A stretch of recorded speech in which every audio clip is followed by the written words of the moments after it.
Chemistry मास्टरचा सगळ्यांना नमस्कार. आपण सोल्युशनचे प्रॉब्लेम्स बघतोय, त्यापैकी आता 8 नंबरचा प्रॉब्लेम आपण बघणार आहे. त्याच्यामध्ये काय गिवन आहे समजून घेऊया आपण. तर vapour pressure of pure benzene त्यांनी दिलं आहे बघा. इथं किती आहे 640 mmHg. म्हणजेच आपण त्याला म्हणूया P1 किती आहे 640 mm ऑफ Hg. हे 640 हा P1 आहे. नॉन व्होलॅटाइल सोल्यूट म्हणजेच कोण तर W2. सोल्यूट म्हटलं की 2 यायला पाहिजे. तर इथं किती दिलं 2.175 इंटू 10⁻³ kg. हे किलोग्राममध्ये ठेवलं तरी चालते किंवा ग्रॅममध्ये घेतलं तरी चालतंय. ग्रॅममध्ये घ्यायचं असेल तर 1000 मल्टिप्लाय करायचं, म्हणजेच 10⁻³ मल्टिप्लाय करायचं.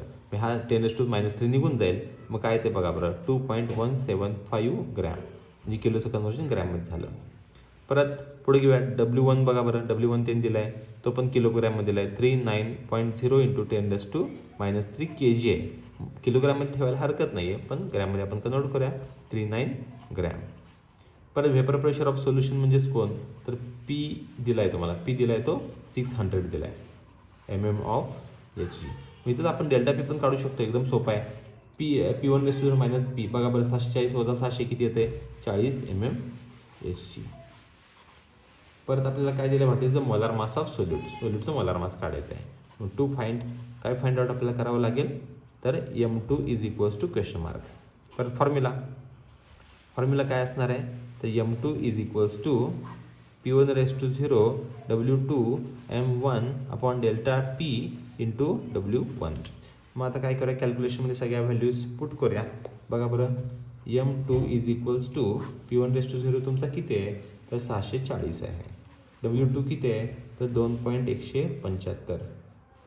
परत M1 किती आहे तर M1 त्यांनी बेन्झिन आहे. बेन्झिनचा फॉर्म्युला बघा बरं C6H6 हा बेन्झिनचा फॉर्म्युला आहे. कार्बन किती आहेत 6. एका कार्बनसाठी 12 घेतो, 12 संग 72. हायड्रोजन किती आहेत तर 6. एका हायड्रोजनचं 1 6. 72 आणि 6 किती येत आहे बघा बरं 78. म्हणजे M1 हा 78 आहे. परत पुढं आणि कोण आहे डेल्टा P किती आहे तर 40 आहे. परत आणि कोण आहे W1 किती आहे बघा बरं 39 आहे. आता याच्यामध्ये आपल्याला लॉग टेबल सॉल्व्ह करूया. आता याचा कॅरेस्टिक किती येतोय याचा कॅरेस्टिक येतोय तो 2 पॉईंट, याचा तो 0 पॉईंट, याचा येतो 1 पॉईंट. या सगळ्यांची काय करायची सम करायची. बघूया मग किती येते. 64चा शून्यमध्ये लॉग बघायचा आपल्याला. 64चा शून्यमध्ये लॉग. 64चा शून्यमध्ये 80 62 80 62. परत 21चा 7 5 मध्ये 21चा 7 5 मध्ये 21चा 7 आणि 5 मध्ये किती आहे बघा बरं 5 मध्ये आहे 10 म्हणजे 75 33 75.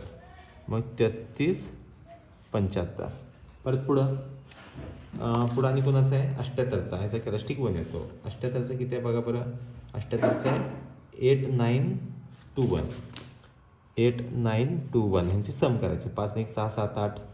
परत 6 7 14 13 14 15 5 4 1 9 1 10 3 13 3 4 1 8 2 16 17 18 19 20 0 4 2 2 2 4 1 5 पॉईंट. एवढं आन्सरला. आता ह्या दोघांचं पण मल्टिप्लिकेशन आहे ना, मग ह्यांचं पण मल्टिप्लिकेशन करूया. 1 पॉईंट 1 पॉईंट प्लस 40चं लॉग बघा बरं. ॲक्च्युली तुम्ही 2 ते 9 लॉग पार्टच करून ठेवा, ते बरं पडतंय. बघा 60 21 आहे येतं, 60 21 लिहितो 60 21.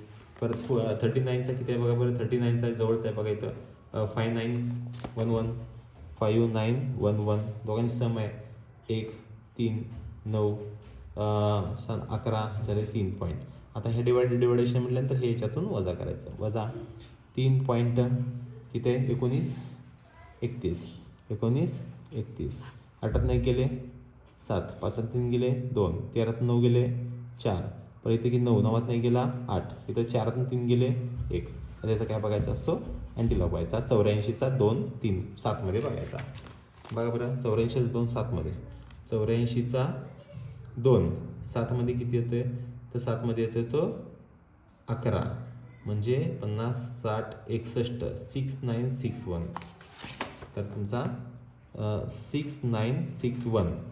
आणि आता इथं किती आला तर 1 पॉईंट आला म्हणजे 69.61 ग्रॅम पर मोल हे त्याचा ॲन्सर येईल. M2 = तुमचा हा आला 69.61. आता मी तुम्हाला काय म्हटलं तर मग अशी ग्रॅममध्ये करायची गरज नव्हती, कारण करा नाही करा काय विषय येत नाही. आता बघा इथं काय झालं असतं तुम्हाला सांगतो. तुम्ही हा घेतला ना 2.175 आणि इथं खाली काय घेतला 39. हा -3 कॅन्सल झाला असता आणि हाईच व्हॅल्यू राहिली असती. रेशो कधी बदलत नसतो. तर किलोमध्ये घेतलं तरी चालतंय, ग्रॅममध्ये घेतलं तरी चालतंय, काय हरकत नाही आहे. थँक्यू.